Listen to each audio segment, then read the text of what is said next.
қарсы алыңыздар.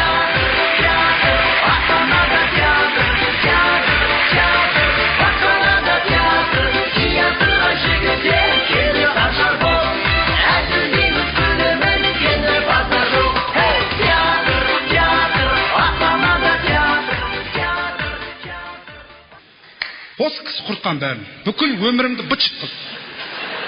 Өзім ауылда жүргем, Қызылорда Тереңөзек деген ауыл бар аржанда, Қалжан Ахун дейтін.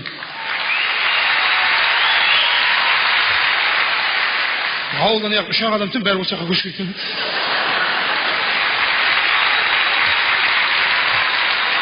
Сөйтіп мектеп бітірдім ғой мен. Үшін басына басып айтып берейін, былай болды, әңгіме бар ғой. Осы сахнаға қалай шықты деген әңгіме ғой бұл. Burada идеологиялық тұрғыдан деп.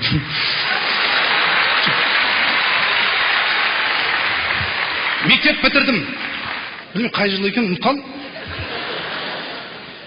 Ол кезде жоқ тұғым мен ауылда.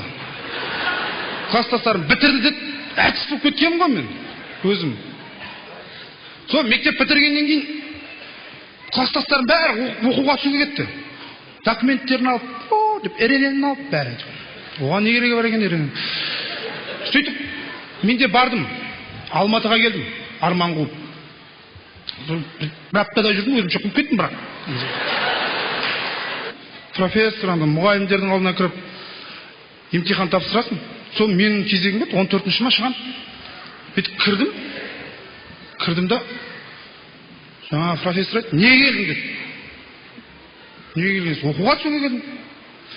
Сен бірінші душқа түсіп келеді ма?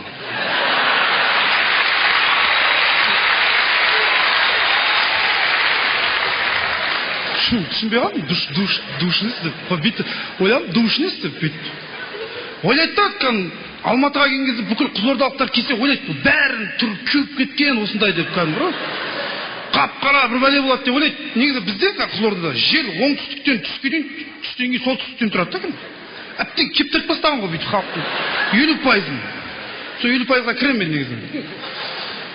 Жоқ, рас ол. Сол бізде қыздар бастарын жуған кезде Қызылорданың қыздары көбісі енді біздің ауыл жақта тұратындар шаштан пен деген пайдаланбайды. Шашын жуады да поршықтың басын алады, дыр. Жел жаймен үрле-бүрле кептіріп тастайды. Сөйтіп оқуға түсе алмай қалдым. Жүрді мен, не істерін білмей жүрген кезде бір күні Шалқар радиосынан звондады, бас редактор. Алматыға келіп кеткенін көрген ғой.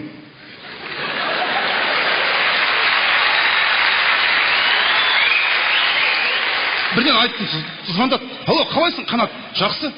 Қанат, сен ауылда бос жүр екенсің, оқуға түсе алмапсың. Сен бізге жұмысқа келеді радиоға. Бейші болып. Ойлап қалам, бейшісін естіп. Радиода қалай билейсің ғой? Одан не түсе болмайды ғой деп қоямын өзімді. Сөйтіп жарайды деп келістім, әйтеуір. Сөйтіп жүрген кезде бір күн Тұрсынбек звондады. Қалады осы кісі. Көзі тірі, өзі тұр. Келді да бірден маған айтты. Звондап. Алло, Қанат, жақсы, қалай жағдайың? Жақсы. Қанат, сен бейт, біз осы 23 сентябрьден бастап біз театр ашып атып деп. Енді не қылайын дедім. Бүйтіп айтқан жоқпын, әшесіздердің алда пантап айтады оққан. Театр ашып атып деп. Оаш, соған біз мықты актерлар іздеп атып деп. Сен бізге театрдың ашылуына кел деді, 23 күні. Кел, бізге өнеріңді көрсетті, кетесің қайттан. Жарайды, телефонды қойып қойдым. Ойладым, немен барам мен? Жұмыс істемейтін адамда ақша да көп қой. Сөйтіп ойладым енді. Қайттан звондадым, Тұрсынбек дедім. Да, не болды, Қанат? Қанат, Тұрсынбек, мен немен барам дедім, ойға, немен барам? Айтсайшы, Астанаға немен барам мен? Сен былай істе, бізде актерлардың бәрі жан-жақтан алдырып жатыр, барлығы самолетпен келіп жатыр. Сен де пойызбен кел деді ма? Жарайды, пойызбен барсам барайын деп пойызға мініп алып барсам, кәдімгідей. Барсам Анаяқта деген мықты актерлар ғой. Аманғали, телевизордан көрген адамдар ғой бәрі. Нұржан Тутов, Дәркен, көріп аузым ашылып, жағым айырылып кеткен анарда. Кірдім. Бізде біздің театрдың ерекшелігі деп түсіндірді кәдімгідей. Жұмысқа қабылдайтын адам ғой енді ол. Біздің театрдың бір ерекшелігі жалғыз адамнан шығып, өз өнерін көрсетіп, немесе бір адамға пародия жасау керек. Сен кімнің дауысын сала аласың деді. Өзімнің? Жоқ, тұрада өзінің дауысын салуға болмайды. Сен бір конкретно бір қарашы, сен ойлашы, мысалы, бізде Дәркен деді, елбасының дауысын салады деді. Қайрат Түнтековтің ананың дауысын салады. Мысалға, Олжас деді. Ол деген кәдімгі Иманғалидың жаңа Астана қаласының әкімінің кім бар тағы?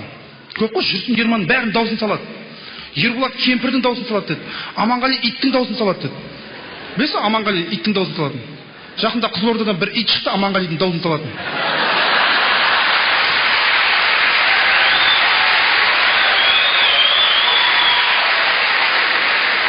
Сосын мен тұрдым да айттым. Жәнібектің дауысын салам дедім. Ол кім дейді? Көршім ауылдағы. Ол болмайды ғой деді. Сал шал деді. Деп, алдында тұрдым үндемей. Болсай дейді. Мұлқау ғой ол.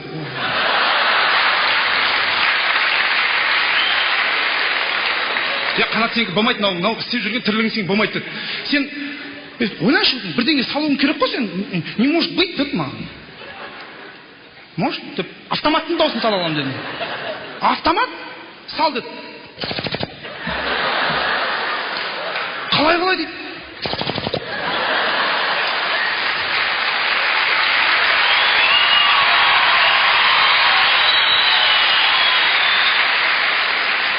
Тағыстыршы. Тағы. Тілім жүріп қойды мына. Бүкіл актерлар өзі естіп қалған ғой, мен хит болып кеткен ғой. Бүкіл актерлар бірінен соң бірге батыр, сал. Жаңа Ерболат деген білесіздер ғой жаңа, әже болып шыққан. Действительно әже, мяу, кәдімгідей бар ғой. Келді, қанаты күшті салады екен ғой, салшы, шашақ кеткенсің ғой. Өзін салшы деп қойсын. Шашақ кетті мынаны. Сол не керек? Астанада конгресс холда кәдімгі концерт берді, автоматсың. Бүкіл зал деген жыртылды анда. Эфир болып кәдімгі бүкіл ел танып алған. Жұлдыз болып кеткенсің ғой уже. Тойға шығып кеттім ақырын онда. $1000 шығам. Крем, тим.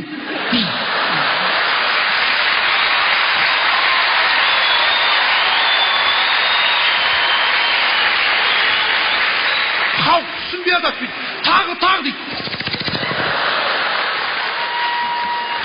Тойдың хозяйны $3000 қарызып қоймын арада. Енді мен өзім жұлдыз ретінде мен сіздерге бір подаркым болсын деп істей саламын.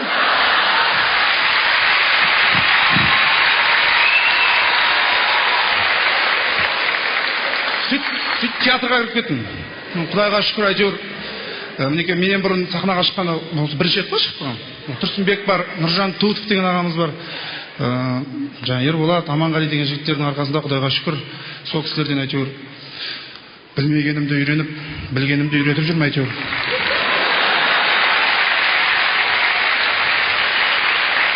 Білгенде көп нәрсе білмейсің ғой. Анау дейді, телевизор ғой, LG деп әйтеуір түсіндіре салдым. Сосын ойладым, кәдімгі жұлдызсың ғой. Автомат кетіп қалған. Көшеде халық танып атады. Анау деп бір әже ғой. Дейтін бала ғой деп пәтер жүріп қойды ана кісі. Абырой деген асқақтап кеткен, кімсің, қанатпын бүйтіп жүрмін. Қызылордаға жақында жеке концертін берейін деп жатырмын. Концертте өзім суретім тұрады, ауыз былай. Концерт былай болады. Аты Қанат Әлжаппаровтың деген концерті дейді. Енді концерттен бөлек болайын деп тұр негізі. Енді ойлап, адам деген қиын ғой. Ауыра бастайды, жұлдыз болған сайын уже ойлана бастадым. Театр ашып алсам бекем деп.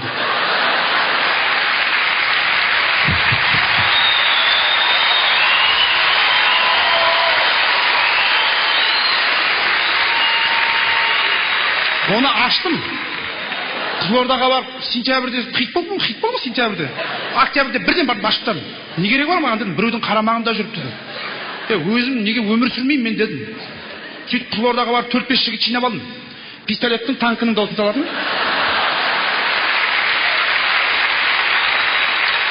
Нартай Бекежанов деген театр бар, сол жаққа концертті жабыстырып қойдым. Оружие без опасно деген концерт, театрдың аты солай болды. 4-те, сосын 7-те 2 сеансқа қойып қойдым. 4-те кәдімгідей аншлаг болды, екі қатары.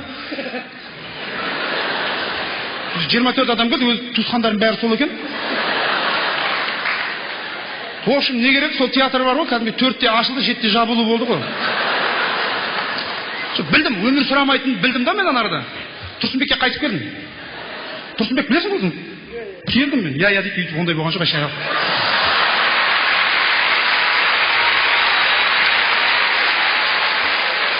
Тұрсынбекке келіп айттым. Тұрсынбек, мен театрымды білесің. Мен театр ашыптым, білесің. Барлық документ бәрі жақсы. Сен давай бүкіл әртістермен кел дедім да қарамағыма.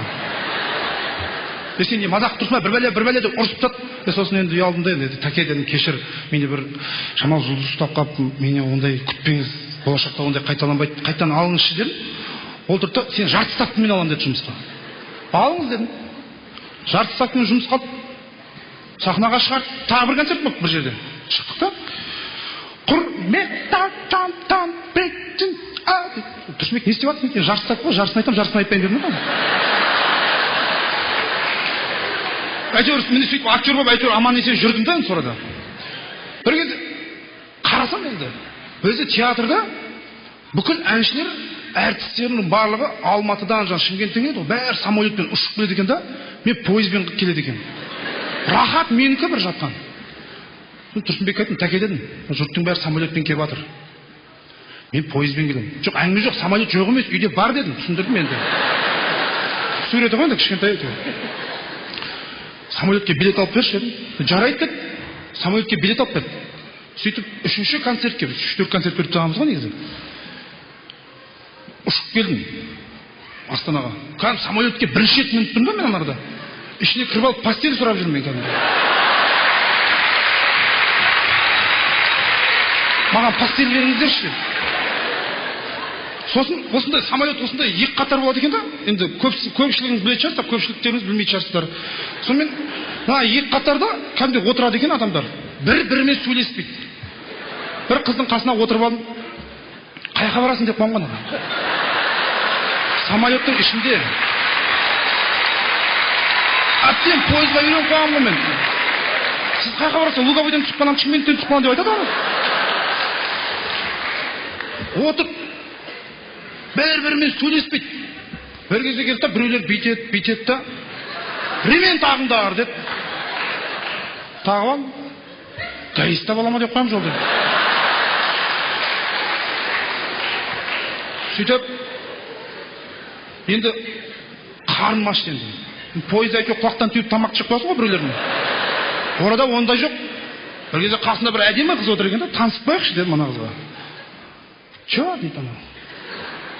Ничего, нормально. Жоқ, қарындас, сізбен танысуға болма дейді ма? Закрой рот дейді. Смысл деді ма?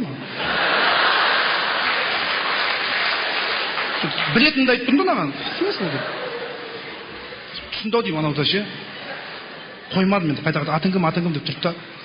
Менің атым Жанна деді. Сосын өзін айтқан өзін айтып берді. Онда закрой рот деді.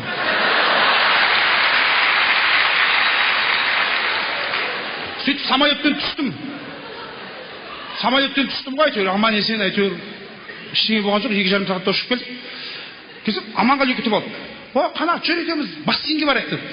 Давай кет. Бассейнге суға түсуге бардық. Хан шатырына. Европа екен ғой кәдімгі.